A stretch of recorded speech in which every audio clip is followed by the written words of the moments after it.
ಚಂದನ ಅಲ್ಲಿ ಮೂಡುವ ನಾಚಿಕೆ ಹಿಂಜರಿಕೆಯಲ್ಲೂ ಸನಿಹ ಮತ್ತಷ್ಟು ಬೇಕು ಎನ್ನುವ ತವಕವೇ ತುಂಬಿರುತ್ತದೆ. ಆದರೂ ಯಾಕೆ ಈ ಸಂಕೋಚ ಹಿಂಜರಿಕೆ ತಿಳಿಯುತ್ತಿಲ್ಲ ಎಂದಿದ್ದಳು. ಅವಳ ಮನದ ದ್ವಂದ್ವ ಅರಿವಾಗಿತ್ತು.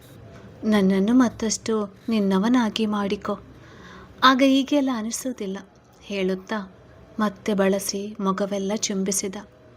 ಬಿರುಸು ಹೊರಟುತನ ಎದ್ದು ತೋರಿದರೂ ಅವಳಿಗದು ಹೂವಿನ ಸ್ಪರ್ಶವೇ. ಕ್ಷಣ ಕ್ಷಣಕ್ಕೂ ಸೋಲುತ್ತಿದ್ದವಳಿಗೆ ಉಸಿರಲ್ಲಿ ಉಸಿರಾಗಿ ಬೆರೆತು ಹೋಗಿ ಬಿಡುವ ಅನಿಸಿಕೆ. ಮನೆಯವರ ಮಾತುಗಳಿಗೆ ಎಚ್ಚೆತ್ತ ಗೌತಮ್ ಇನ್ನೂ ಕಣ್ಣು ಮುಚ್ಚಿ ಕಂಪಿಸುತ್ತಿದ್ದ ಮೊಗವ ಬೊಗಸೆಯಲ್ಲಿ ಹಿಡಿದು, ನಿನ್ನಿಂದ ದೂರ ಇರಲು ಆಗುತ್ತಿಲ್ಲ, ಮುಂದುವರಿಯಲು ಸಣ್ಣ ಭಯ, ನಿನ್ನ ಹೆಲ್ತ್ ಕಂಡೀಷನ್ ಹೇಗಿದೆ ಎಂದು. 2 ದಿನದಿಂದ ಬರುವುದು ತಡವಾಗಿ ನಿನ್ನ ಆಸ್ಪತ್ರೆಗೆ ಕರೆದುಕೊಂಡು ಆಗಲೇ ಇಲ್ಲ. ಈಗೇನು ಹೊಟ್ಟೆ ನೋವಿಲ್ಲ ತಾನೆ ಕೇಳಿದ್ದ.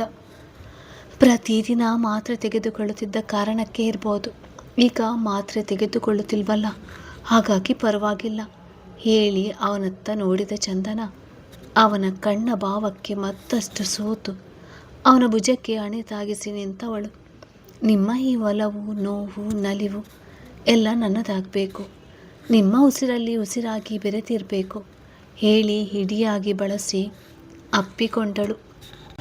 ಅವಳ ಕಂಪಿಸ್ತಿರುವ ಮನದ ವೇಗಕ್ಕೆ ತಾನೇ ಜೊತೆಯಾಗಲು ನೋಡಿದ್ದ. ಮತ್ತೊಮ್ಮೆ ಅವರು ಜೋರಾಗಿ ಕರೆದಾಗ ಬರ್ತಾ ಇದ್ದೀನಿ ಜೋರಾಗಿ ಹೇಳಿದವನು ತಾರೀಕು ನಿಶ್ಚಯಿಸಿ ಬಂದಿರಬೇಕು, ಬಾ ನೋಡೋಣ ಹೇಳಿ ಕರೆದುಕೊಂಡು ಬಂದಿದ್ದ. ಮಹೇಂದ್ರ ಅವರು ಬಂದ ಮೊಮ್ಮಗನಿಗೆ ಪುರೋಹಿತರು ಹೇಳಿದ ತಾರೀಕು ಹೇಳಿ, ಈ ದಿನ ನಿಮಗೆ ಒಪ್ಪಿಗೆ ತಾನೇ ಅಂದು ಏನಾದರೂ ಕಮೆಂಟ್ಸ್ಮೆಂಟ್ಸ್ಗಳು ಇದ್ದರೆ ಅದನ್ನು ಮುಂದಕ್ಕೆ ಹಾಕಿಕೋ ಎಂದಿದ್ದರು. ಕಾಫಿ ಲೋಟ ಹಿಡಿದು ಬಂದಿದ್ದ ಚೆನ್ನಯ್ಯ ನಿಂತಲ್ಲೇ ಲೆಕ್ಕ ಹಾಕಿ, ಹಾಗಾದರೆ ಇನ್ನು ರಿಸೆಪ್ಷನ್ 10 ದಿನ ಇದೆ ಎಂದಿದ್ದರು. ಇಂದ್ರಾಣಿ ಅವರು ಮದುವೆ ಅಂದರೆ ಶಾಸ್ತ್ರಗಳು ಅದು ಇದು ಎಂದು ತುಂಬ ಕೆಲಸ ಇರ್ತದೆ, ರಿಸೆಪ್ಷನ್ ಹಾಗಾಗಿ ಹೆಚ್ಚು ಕೆಲಸ ಇರೋದಿಲ್ಲ, ನೀವಿಬ್ಬರು ಬಟ್ಟೆ ಆಯ್ಕೆ ಮಾಡಿಕೊಂಡ್ರೆ ಸಾಕು, ಹಾಗೆ ಯಾವ ಚಿತ್ರ ಬುಕ್ ಮಾಡಬೇಕು ಎಂದು ಡಿಸೈಡ್ ಮಾಡಿ, ಇನ್ನು ಊಟ ತಿಂಡಿಯ ಮೆನು ಕೂಡ ನೋಡಬೇಕು, ಹಾಗೆ ಪುಟ್ಟದಾಗಿ ಆಮಂತ್ರಣ ಪತ್ರಿಕೆ ಪ್ರಿಂಟ್ ಮಾಡಿಸಿ ಬೇಕಾದವರಿಗೆಲ್ಲ ಕೊಡಬೇಕು.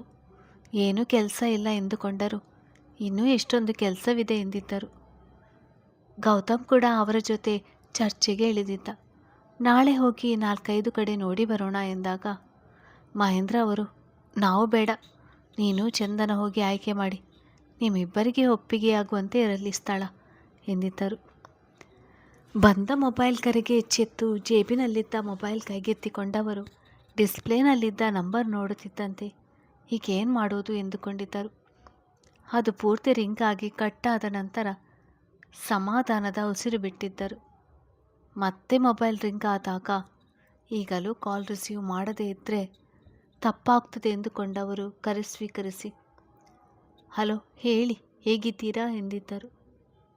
ಕೃಷ್ಣ ಪ್ರಸಾದ್ ಅವರ ಅಸಮಾಧಾನದಲ್ಲಿ, ಮಧ್ಯಾಹ್ನ ಕೂಡ ಕರೆ ಮಾಡಿದ್ದೆ ನೀವು ತೆಗೆಯಲಿಲ್ಲ ಎಂದಿದ್ದರು.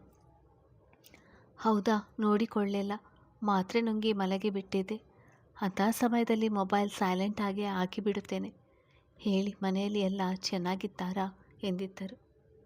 ಕೃಷ್ಣ ಪ್ರಸಾದ್ ಅವರು, ಎಲ್ಲ ಚೆನ್ನಾಗಿದ್ದಾರೆ, ನನ್ನ ಮಾತನ್ನು ನೀವು ಗಂಭೀರವಾಗಿ ತೆಗೆದುಕೊಳ್ಳುತ್ತಲೇ ಇಲ್ಲ, ನಾವು ಎಷ್ಟು ದಿನ ಎಂದು ಕಾಯೋದು, ನಾಳೆ ಬರ್ತಾ ಇದ್ದೀವಿ, ಮಗಳು ಹಳೆಯನನ್ನು ಕರೆದುಕೊಂಡು ಹೋಗಲು. ನೀವು ಮಾತನಾಡುವುದು ನೋಡಿದರೆ ಒಪ್ಪಿಕೊಳ್ಳುವ ಸೂಚನೆಯೇ ತೋರುತ್ತಿಲ್ಲ, ಹಾಗಾಗಿ ನಾವೇ ನಿರ್ಧಾರಕ್ಕೆ ಬಂದಿದ್ದು ಎಂದರು. ಮಹೇಂದ್ರ ಅವರು, ಹಾಗೇನಿಲ್ಲ, ನಿಮ್ಮ ಮಗಳನ್ನು ನೋಡಲು ನೀವು ಯಾವಾಗ ಬೇಕಾದರೂ ಬರ್ಬೋದು ಬನ್ನಿ ಎಂದವರ ಕರೆಯನ್ನು ತುಂಡರಿಸಿ ಕೃಷ್ಣ ಪ್ರಸಾದ್ ಅವರು ಮಗಳು ಹಳೆಯನನ್ನು ಕರೆದುಕೊಂಡು ಹೋಗಲು ಬರುತ್ತಿರುವ ಬಗ್ಗೆ ಹೇಳಿದ್ದರು. ಅವರಾಗಿ ಹೇಳುತ್ತಲೇ ಗೌತಮ್ ಬಿಗಿದುಕೊಂಡಿತ್ತು. ಚಂದನನ ಕಡೆ ನೋಡಿದವನು ಹೇಳಬೇಕೆಂದುಕೊಂಡ ಮಾತುಗಳನ್ನು ತಡೆಹಿಡಿದು, ಅವರು ಬಂದು ಅವರ ಮಗಳನ್ನು ನೋಡಿ ಹೋಗಲು ನನ್ನ ಅಭ್ಯಂತರವಿಲ್ಲ, ಆದರೆ ನಾನು ಎಲ್ಲಿಗೂ ಹೋಗುವುದಿಲ್ಲ, ಅವಳನ್ನು ಕೂಡ ಎಲ್ಲಿಗೂ ಕಳಿಸುವುದಿಲ್ಲ ಹೇಳಿ ಎದ್ದು ನಡೆದಿದ್ದ. ಮಾವ ಸೊಸೆ ಮುಖ ನೋಡಿಕೊಂಡರು. ಆಗಲೇ ಚಂದನ ಕಣ್ಣುಗಳು ತುಂಬಿತ್ತು, ಜೊತೆಗೆ ಗಾಬರಿ ಬೇರೆ. ಮರುದಿನವೇ ತನ್ನ ತಂದೆ ತಾಯಿ ಬರುತ್ತಿದ್ದಾರೆ. ಇವರು ನೋಡಿದರೆ ಎಲ್ಲಿಗೂ ಹೋಗುವುದು ಬೇಡ ಎನ್ನುತ್ತಿದ್ದಾರೆ. ವಿಷಯ ತಿಳಿದ್ರೆ ಅಪ್ಪಾಜಿ ಹೇಗೆ ಪ್ರತಿಕ್ರಿಯಿಸಬಹುದು? ಏನು ಮಾಡುವುದು? ಗಾಬರಿಯ ಜೊತೆಗೆ ಮನದಲ್ಲಿ ನೋವು ಮೂಡಿ ಕಣ್ಣು ತುಂಬಿ ತೊಡಗಿತು. ಇಂದ್ರಾಣಿ ಅವರು ಅವಳ ಪಕ್ಕಕ್ಕೆ ಬಂದು ಕುಳಿತವರು. ಯಾಕೆ ಯೋಚಿಸ್ತೀಯಾ? ಏನೋ ಒಂದು ಆಗುತ್ತದೆ. ಗೌತಮ್ ಜೊತೆ ಮಾತನಾಡಿ ಅವನನ್ನು ಒಪ್ಪಿಸು. ನಿನ್ನ ಮಾತನ್ನು ಅವನು ಕೇಳ್ಬೋದು ಎಂದಾಗ ಚಂದನ ತಲೆ ಅಡ್ಡ ಅಡ್ಡ ಆಡಿಸಿದವಳು. ಈ ವಿಷಯವಾಗಿ ತನಗೆ ಹೇಳಿದ್ದನ್ನವರಿಗೆ ಹೇಳಿ, ಇದೊಂದು ಬಿಟ್ಟು ಬೇರೆ ಏನನ್ನಾದರೂ ಕೇಳು ಎಂದಿದ್ದಾರೆ. ಈಗ ನೀವೇ ನೋಡಿದ್ರಲ್ಲ, ನನಗೆ ಏನು ಮಾಡಬೇಕು ಎಂದು ತಿಳಿಯುತ್ತಿಲ್ಲ ಎಂದಿದ್ದಳು. ಹೀಗೆ ಹೆದರಿದರೆ ಹೇಗೆ? ನೀನವನ ಹೆಂಡತಿ. ಅವನನ್ನು ದಂಡಿಸಿ ಧೈರ್ಯವಾಗಿ ಕೇಳುವ ಅಧಿಕಾರ ನಿನಗೆ ಇದೆ ಎಂದಿದ್ದರು. ತಾವು ಕೂಡ ತಂದೆ ತಾಯಿ ಮನೆಗೆ ಹೋಗದೆ ಅವರನ್ನು ನೋಡದೆ ಇಷ್ಟು ವರ್ಷ ಕಳೆದ ನೋವು ಮನದಲ್ಲೇ ಇದ್ದ ಕಾರಣ ತನ್ನ ಸೊಸೆ ಕೂಡ ಅಂತಹ ಪರಿಸ್ಥಿತಿ ಎದುರಿಸುವುದು ಬೇಡ ಎನ್ನುವುದು ಅವರ ಅನಿಸಿಕೆಯಾಗಿತ್ತು. ಮಹೇಂದ್ರ ಅವರು, ಮಗು, ನೀನೇನು ಹೆದರಬೇಡ. ನಾನು ಗೌತಮ್ ಜೊತೆ ಮಾತನಾಡುತ್ತೇನೆ. ಹಾಗೆ ನಿನ್ನ ತಂದೆ ಬಂದ ಮೇಲೆ ನಿಧಾನಕ್ಕೆ ಅವರ ಬಳಿ ಮಾತನಾಡಿದರೆ ಆಯಿತು. ಆರಾಮವಾಗಿ ಇರು ಎಂದಿದ್ದರು. ಅಂಕಲ್, ನಿಮ್ಮ ತೋಟ ಚೆನ್ನಾಗಿದೆ. ಹೂಗಳನ್ನು ಹತ್ತಿರದಿಂದ ನೋಡಲು ಒಮ್ಮೆ ಬರಲಾ? ಮೊದಲ ಬಾರಿ ಕೇಳಿದವಳ ಮುಗ್ಧ ಮಾತು, ಮುಖದಲ್ಲಿನ ನಗು ನೆನಪಾಗಿತ್ತು. ಅಂದಿಗೂ ಹಿಂದಿಗೂ ಯಾವ ಬದಲಾವಣೆಯೂ ಇಲ್ಲ ಎನಿಸಿದಾಗ ಸುಮ್ಮನೆ ಅವಳು ನೊಂದುಕೊಳ್ಳುವುದು ಬೇಡ ಎನಿಸಿತು. ವಿಮಲಾ ಅವರು ಊಟಕ್ಕೆ ಬನ್ನಿ, ಸಮಯವಾಗಿದೆ ಕರೆದವರು ಗಂಡ ತಮ್ಮ ಮಾತಿನ ಕಡೆ ಗಮನ ಕೊಡದೆ ಹಾಗೆ ಯೋಚಿಸ್ತಾ ಕುಳಿತದ್ದನ್ನು ನೋಡಿ, ಯಾಕೆ, ಏನಾಯಿತು? ಇತ್ತೀಚೆಗೆ ಯಾವಾಗಲೂ ಏನಾದರೂ ಯೋಚಿಸ್ತಾ ಕುಳಿತಿರ್ತೀರಾ? ಹೇಳಿದೆವಲ್ಲ ಬಿಡಿ. ನಿಹಾರ್ ಮನೆಯವರಿಗೆ ಒಡವೆಗಳ ಬಿಲ್ ನಮ್ಮ ಬಳಿ ಇದೆ. ಹಾಗೆ ತಟ್ಟೆಯಲ್ಲಿ ಎಲ್ಲ ಜೋಡಿಸಿ ಅವರಿಗೆ ಶಾಸ್ತ್ರ ಮಾಡಿ ಅದನ್ನೆಲ್ಲ ಕೊಡುವಾಗ ಫೋಟೋ ವಿಡಿಯೋ ಕೂಡ ತೆಗೆದಿದ್ದಾರೆ. ಸಾಕ್ಷಿಗೆ ಅದೂ ಇದೆ. ಪೊಲೀಸ್ ಕಂಪ್ಲೇಂಟ್ ಕೊಟ್ಟರೆ ಅವರೇ ಹೆದರಿಕೊಂಡು ಕೊಡ್ತಾರೆ ಎಂದಿದ್ದರು. ಇಲ್ಲ ಕಣೆ, ನಾನು ಆ ವಿಷಯ ಯೋಚನೆ ಮಾಡ್ತಿಲ್ಲ ಎಂದವನು. ನಿಹಾರ್ ಹೇಳಿದ್ದನ್ನೆಲ್ಲ ತನ್ನ ಪತ್ನಿಗೆ ಹೇಳಿ, ನನಗೆ ಚಂದನ ಬಗ್ಗೆ ಯೋಚನೆ ಆಗ್ತಿದೆ. ಒಂದು ಆಸ್ಪತ್ರೆಯಲ್ಲಿ ಗೌತಮ್ ಕೋಪ ನೋಡಿದ್ಯಾ ತಾನೆ ನೀನು ಎಂದಿದ್ದರು. ವಿಮಲಾ ಅವರು, ಅದೊಂದನ್ನೇ ಯಾಕೆ ಯೋಚಿಸ್ತೀರಾ? ಅವಳ ಜೊತೆಗೆ ಅವನಿದ್ದಾಗ ಅವಳನ್ನು ಹೇಗೆ ನೋಡಿಕೊಳ್ತಾನೆ, ಹೇಗೆ ಮಾತನಾಡ್ತಾನೆ ಎಂದು ಕೂಡ ನೋಡಿದ್ದೀರಿ ತಾನೆ. ಯಾಕೆ ಕೆಟ್ಟದನ್ನೇ ಯೋಚನೆ ಮಾಡ್ತೀರಾ ಎಂದಿದ್ದರು. ನಿನಗೇನು ಗೊತ್ತು, ನನ್ನ ಮಗಳ ಮನಸ್ಸಿಗೆ ಸ್ವಲ್ಪ ನೋವಾದರೂ ನನಗೆ ಸಹಿಸಿಕೊಳ್ಳಲಾಗಲ್ಲ. ಅವಳಿಗೆ ಯಾರು ಏನು ಒಂದು ಮಾತು ಅನ್ನಬಾರ್ದು. ಕರೆದುಕೊಂಡು ಒಂದು ವಾರ ಇರಿಸಿಕೊಂಡು ಅವಳಿಗೆ ತಿಳಿಸಿ ಹೇಳಿಕೊಟ್ಟು ಕಳಿಸಿಕೊಡೋಣ ಎಂದಿದ್ದರು. ನನ್ನ ಗಂಡ ಹೇಳಿದ್ದು ಕೂಡ ಸರಿ ಎನಿಸಿದಾಗ ಏನೂ ಹೇಳದೆ ಅಷ್ಟು ದಿನ ಚಂದನಲನ್ನು ನಮ್ಮ ಮನೆಯಲ್ಲಿ ಬಿಡ್ತಾರೆ ಎನ್ನುವುದು ಅನುಮಾನ ಎಂದಿದ್ದರು. ಯಾಕೆ ಬಿಡೋದಿಲ್ಲ? ಅದಕ್ಕೆ ಹೇಳಿದ್ದು, ನಮ್ಮಷ್ಟೇ ಶ್ರೀಮಂತರ ಮನೆಗೆ ಕೊಟ್ಟಿದ್ರೆ ಅವರಿಗೂ ಅರ್ಥವಾಗುತ್ತಿತ್ತು, ಕಳಿಸಿ ಕೊಡುತ್ತಿದ್ದರು. ಹೀಗೆ ಅಂತಸ್ತಿಗೆ ಮೀರಿ ಕೊಟ್ಟು ಅನುಭವಿಸಬೇಕಾಗಿ ಬಂದಿದೆ. ನಾಳೆ ಹೊರಡುತ್ತಿದ್ದೇವೆ ಮಗಳ ಮನೆಗೆ. ಏನಾದರೂ ತಿಂಡಿ ಬೇಕಾದರೆ ಕೊನೆ ಮನೆ ರಂಗಮ್ಮನವರಿಗೆ ಈಗಲೇ ಫೋನ್ ಮಾಡಿ ಹೇಳು. ಬೆಳಿಗ್ಗೆ ಅಷ್ಟರಲ್ಲೇ ತಿಂಡಿಗಳನ್ನು ರೆಡಿ ಮಾಡಿ ಇಟ್ಟಿರ್ತಾರೆ, ತೆಗೆದುಕೊಂಡು ಹೋಗೋಣ ಎಂದಿದ್ದರು. ನಾವು ಬರುವ ವಿಷಯ ಅವರಿಗೆ ತಿಳಿಸಿದ್ದೀರಾ ಎಂದ ಪತ್ನಿಗೆ, ಈಗ ಸ್ವಲ್ಪ ಸಮಯದಲ್ಲೇ ಮಹೇಂದ್ರ ಅವರ ಜೊತೆ ಮಾತನಾಡಿದ್ದೇನೆ. ಸುಮ್ಮನೆ ನಾಳೆ ನಾಳೆ ಎಂದು ತಳ್ಳುತ್ತಾ ಮಗಳು ಹೇಗಿದ್ದಾಳೋ ಎಂದು ಯೋಚಿಸುತ್ತಾ ಇಲ್ಲೇ ಕೊರಗಿ ಕೂರಲಾಗುವುದಿಲ್ಲ, ಹೋಗಿ ಬರೋಣ ಎಂದಿದ್ದರು. ಹೇಗೋ ನಿರ್ಧರಿಸಿ ಆಗಿದೆಯಲ್ಲ, ಮತ್ತೆ ಯಾಕೆ ಯೋಚನೆ ಮಾಡ್ತೀರಾ? ಬನ್ನಿ ಊಟ ಮಾಡಿ ಹೇಳುವ ಸಮಯಕ್ಕೆ ನಂದನ್ ಕೂಡ ಬಂದಿದ್ದ. ಅವನಿಗೆ ವಿಷಯ ತಿಳಿಸಿದವರು, ನಾಳೆ ನೀನು ಬರ್ತೀಯಾ ಕೇಳಿದ್ದರು. ನಾಳೆ ಆಫೀಸ್ನಲ್ಲಿ ಮೀಟಿಂಗ್ ಇದೆ, ಅಟೆಂಡ್ ಮಾಡಲೇಬೇಕು. ನೀವು ಹೋಗಿ ಬನ್ನಿ. ಯಾವುದೇ ಕಾರಣಕ್ಕೂ ಮನಸ್ಸು ಕೆಡಿಸಿಕೊಳ್ಬೇಡಿ. ಮಾತನಾಡುವಾಗ ಯೋಚಿಸಿ ಮಾತನಾಡಿ. ದುಡುಕಿ ಏನನ್ನು ಅನ್ನಲು ಹೋಗಬೇಡಿ. ಹೀಗಾಗಲೇ ಒಮ್ಮೆ ದುಡುಕಿ ಮಾತನಾಡಿದ್ದೀರಾ, ಪ್ರತಿಫಲ ಅನುಭವಿಸುತ್ತಿದ್ದೇವೆ ಎಂದಿದ್ದ. ಕೃಷ್ಣ ಪ್ರಸಾದ್ ಅವರು, ಯಾರ ಮನೆಗಳಲ್ಲೂ ಜಗಳವೇ ಆಗುವುದಿಲ್ವೇನು? ಮಾತಿಗೆ ಮಾತು ನಡೆಯುವುದಿಲ್ಲವೇನು?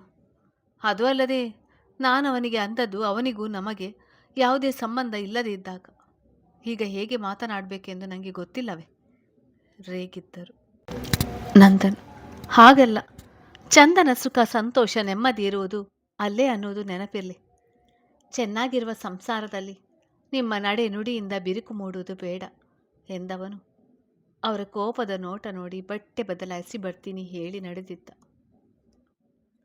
ಊಟದ ನಂತರ ಅಡಿಗೆ ಮನೆ ಕೆಲಸ ಮುಗಿಸಿ ಬಂದ ವಿಮಲಾ ಅವರು ಮಂಚದ ಮೇಲೆ ಇನ್ನೂ ಯೋಚಿಸ್ತಾ ಕೈಕಟ್ಟಿ ಕುಳಿತಿದ್ದ ಗಂಡನ ನೋಡಿ, ಮಲಗಿ, ಹೇಗೋ ನಾಳೆ ಹೋಗ್ತಾ ಇದ್ದೇವಲ್ಲ ಎಂದಿದ್ದರು. ನೀನು ಮಲಗು, ನಿದ್ದೆ ಬಂದಾಗ ಮಲಗ್ತೇನೆ ಎಂದಿದ್ದರು. ವಿಮಲಾ ಅವರು ಮೊದಲಿನಿಂದ ಮಗಳ ವಿಷಯದಲ್ಲಿ ಅವರು ಒಂದು ವಿಷಯಕ್ಕೆ 10 ರೀತಿ ಯೋಚಿಸ್ತಿದ್ದದ್ದು. ಶಾಲೆಗೆ ಸೇರಿಸುವಾಗಲೂ ಕೂಡ 10 ಶಾಲೆಯಲ್ಲಿ ಓಡಾಡಿ ವಿಚಾರಿಸಿ ಸೇರಿಸಲು ನಿರ್ಧರಿಸಿದ ಮೇಲೂ ರಾತ್ರಿಯೆಲ್ಲ ತನ್ನ ನಿರ್ಧಾರ ಸರಿಯೋ ತಪ್ಪೋ ಎಂದು ಯೋಚಿಸ್ತಿದ್ದ ರೀತಿ ನೆನಪಿಸಿಕೊಂಡವರು, ನನಗೆ ಮಕ್ಕಳ ಮೇಲೆ ಅಷ್ಟೊಂದು ಅಟ್ಯಾಚ್ಮೆಂಟ್ ಇಲ್ಲ ಎನ್ನಿಸ್ತದೆ. ಇವರನ್ನು ನೋಡಿದರೆ ಚೆನ್ನಾಗಿ ನೋಡಿಕೊಳ್ಬೇಕು, ಪ್ರೀತಿಸಬೇಕು, ಗೌರವಿಸಬೇಕು, ಮಕ್ಕಳು ಮುಂದುವರಿಯಲಿ ಎನ್ನುವ ಅನಿಸಿಕೆ, ಆಸೆ ಎಲ್ಲ ಇದೆ ನನಗೆ. ಆದರೆ ಇವರು ಮಕ್ಕಳು ಈ ವಯಸ್ಸಿಗೆ ಬಂದ ಮೇಲೆ ಜೊತೆಯಲ್ಲೇ ನಿಂತು ಕೈ ಹಿಡಿದು ಮುನ್ನಡೆಸಲು ನೋಡುತ್ತಾರೆ. ವಯಸ್ಸಿಗೆ ಬಂದ ಮೇಲೆ ಮಕ್ಕಳಿಗೆ ಅವರದೇ ಆದ ಸ್ವಾತಂತ್ರ್ಯ ಇರುತ್ತದೆ. ಅದಕ್ಕೆ ಅವಕಾಶ ಮಾಡಿಕೊಡ್ಬೇಕು. ಮಕ್ಕಳ ಬಗ್ಗೆ ಕಾಳಜಿ ವಹಿಸದೆ ಬೇಜವಾಬ್ದಾರಿಯಿಂದ ನಡೆದುಕೊಳ್ಳುವವರ ನಡುವೆ ನನ್ನ ಗಂಡ ಅಪರೂಪವೇ ಸರಿ ಹೇಳಿಕೊಂಡು ಮಲಗಿದ್ದರು. ಮೊದಲೆಲ್ಲ ಮದುವೆಗೆ ಮುನ್ನ ಪ್ರತಿದಿನ ಮಗಳ ಜೊತೆ ಮಾತನಾಡುತ್ತಿದ್ದರು.